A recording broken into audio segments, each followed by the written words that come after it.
Halo semuanya, perkenalkan, nama saya Dumi Louis Gerson, akrab dipanggil Louis. Saya merupakan mahasiswa semester 3 dari Universitas Katolik Indonesia Atmajaya. Pada kesempatan kali ini, saya ingin berbagi pengetahuan tentang kekuatan luar biasa dari tindakan yang kecil dalam neurocounseling.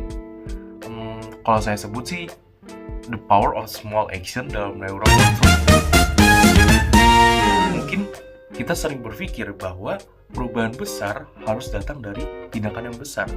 Tapi sebenarnya hal sederhana seperti tersenyum setiap hari, bermeditasi selama 5 hingga 10 menit, atau melakukan relaksasi singkat punya dampak yang besar loh bagi kesehatan fisik dan mental kita.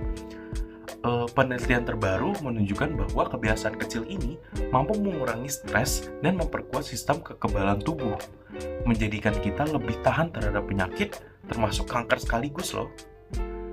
Saya merasa bahwa perhatian pada tindakan-tindakan kecil ini adalah salah satu kunci keberhasilan menjaga kesehatan yang sering diabaikan. Mari kita gali lebih dalam dari sisi ilmu neuroscience dan neurocounseling. Pertama, mengenai konsep biology of marginality. Stres kronis yang dialami oleh orang-orang di lingkungan marginal seringkali mengacaukan keseimbangan sistem neuroendokrin. Ini memicu hormon stres kortisol meningkat terus-menerus, yang pada akhirnya menurunkan fungsi sistem imun tubuh. Kita tahu bahwa imunitas tubuh sangat penting untuk mengenali dan menghancurkan sel-sel abnormal atau penyakit. Tapi dengan stres terus-menerus, kemampuan ini berkurang drastis. Disinilah tindakan sederhana seperti tersenyum bisa menjadi solusi yang efektif.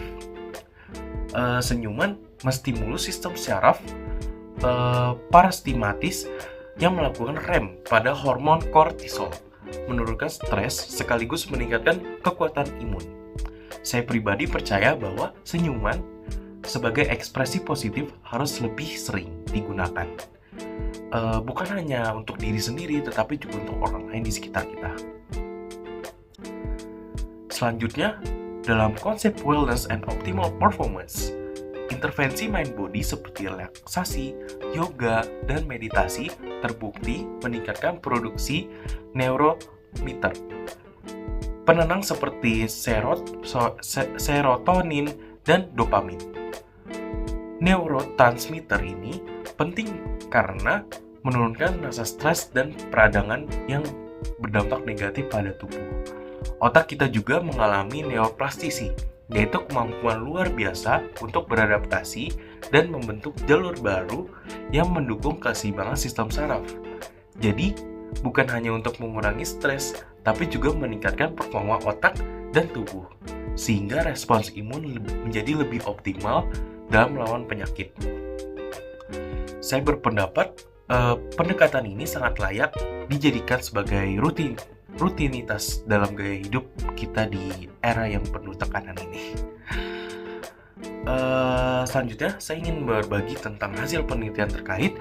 Berbagai penelitian terbaru mendukung hal ini. Sebuah penelitian sistematis menunjukkan bahwa meditasi mindfulness secara signifikan menurunkan kecemasan dan depresi, serta meningkatkan fungsi kognitif dan kekebalan tubuh. Tidak hanya itu, meta-analisis yang melibatkan mahasiswa kesehatan mengungkapkan bahwa intervensi mindfulness membantu meningkatkan kesejahteraan mental dan regulasi emosi, sehingga individu lebih mampu mengelola sinyal stres dengan baik. Ini membuktikan bahwa terlihatnya sederhana bisa sangat kuat secara ilmiah. Jadi kelihatannya sederhana tapi bisa sangat kuat secara ilmiah. Saya merasa bahwa hasil penelitian ini menjadi dorongan agar institusi pendidikan, kesehatan, dan masyarakat lebih serius mengintegrasikan metode-metode sederhana ini ke dalam program keseharian. Jadi, kesimpulannya, tindakan-tindakan kecil seperti tersenyum, relaksasi singkat, dan meditasi rutin memiliki efek neurofisiologis yang signifikan untuk mengatur sinyal stres dan meningkatkan sistem kekebalan tubuh kita. Hal ini bukan teori kosong, melainkan hasil rangkaian pembuktian ilmiah yang kini bisa kita aplikasikan. Sebelum video ini berakhir, aku ingin ngasih solusi praktis. Saya menawarkan beberapa langkah yang bisa kita lakukan. Yang pertama, mulai dengan menyisihkan waktu 5 setiap pagi untuk meditasi atau latihan pernafasan. Pernafasan yang sederhana supaya pikiran kita lebih tenang. Yang kedua, biasakan tersenyum, terutama saat menghadapi situasi menantang, karena ini bukan hanya mengubah mood Anda, tapi juga memberi sinyal positif kepada otak dan sistem imun. Yang ketiga, terapkan relaksasi singkat, misalnya perenggangan atau yoga ringan di sela-sela aktivitas harian untuk mengurangi ketegangan otot dan stres.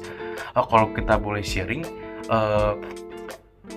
saya ada matkul namanya neurocounseling yang diampu oleh dosen Ibu Lisa. Nah, setiap kelas itu beliau selalu melakukan memandu kita untuk melakukan seperti perenggangan sebelum kelas supaya kita mungkin bisa lebih fokus untuk menangkap materi-materi. Lalu yang selanjutnya, para konselor dan psikolog dapat mengembangkan modul intervensi berbasis kebiasaan kecil. Ini sehingga klien mendapatkan pendekatan easy to do yang efektif. Yang terakhir, untuk masyarakat luas, kampanye kesehatan mental bisa memasukkan praktik-praktik ini sebagai bagian upaya preventif yang bisa dilakukan setiap hari tanpa biaya yang besar. Menurut saya, pada perubahan kecil ini berdampak karena sifatnya yang mudah diterima dan diterapkan oleh siapa saja dari segala usia dan latar belakang. Terima kasih telah menonton. Semoga video ini menginspirasi Anda untuk memulai membangun kebiasaan kecil yang membawa perubahan yang besar bagi kesehatan dan kesejahteraan Anda. Sampai jumpa.